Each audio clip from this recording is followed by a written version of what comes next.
ডোমকলে পুলিশের বড়সড় অভিযান চালিয়ে 3 জনকে গ্রেফতার। মুর্শিদাবাদের ডোমকলে পুলিশের তৎপরতায় বড় সাফল্য। একাধিক গুরুতর মামলায় দীর্ঘদিন ধরে ওয়ারেন্ট জারি থাকা 3 অভিযুক্তকে গ্রেফতার করল ডোমকল থানার পুলিশ।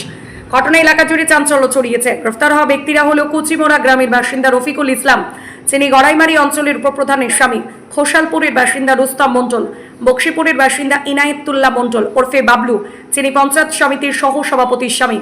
পুলিশ সূত্রে জানা গেছে, ধৃতদের বিরুদ্ধে খুনের চেষ্টা, মারধর সহ একাধিক গুরুতর অপরাধের মামলা রয়েছে। শুধু তাই নয়, অস্ত্র আইনের ধারাও যুক্ত রয়েছে বেশ কিছু মামলায়। এছাড়াও একজনের বিরুদ্ধে উড়িষ্যার ভদ্রক থানায় মাদক সংক্রান্ত মামলাও রয়েছে।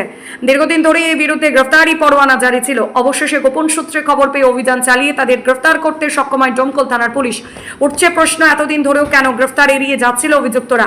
স্থানীয় রাজনীতিতেও কি এর প্রভাব পড়বে? পুলিশ জানিয়েছে, আইনি প্রক্রিয়া মেনে ধৃতদের আদালতে পেশ করা হবে এবং পুরো ঘটনার তদন্ত চলছে। আমার নামে গাড়ি, আমি কোর্ট দিয়ে বিক্রি করছি। এটাই কি কারণ? পরে গাড়িতে কি ছিল যে যার জন্য গাড়ি ধরেছিল? এবং গাড়িতে কি ছিল যার জন্য আপনাকে অ্যারেস্ট করলো? বলুন। সেটা তো দেখিনি, দেখলে তো আপনি জানেন না গাড়িতে কি ছিল? এনডিপিএস মামলা বলছে। হ্যাঁ, এনডিপিএস। হ্যাঁ, তো এনডিপিএস এর কারবার কি ছিল আপনার? আমার গাড়ি ছিল, গাড়িটা আমার নামে, কিন্তু কোর্ট দিয়ে বিক্রি করা আছে।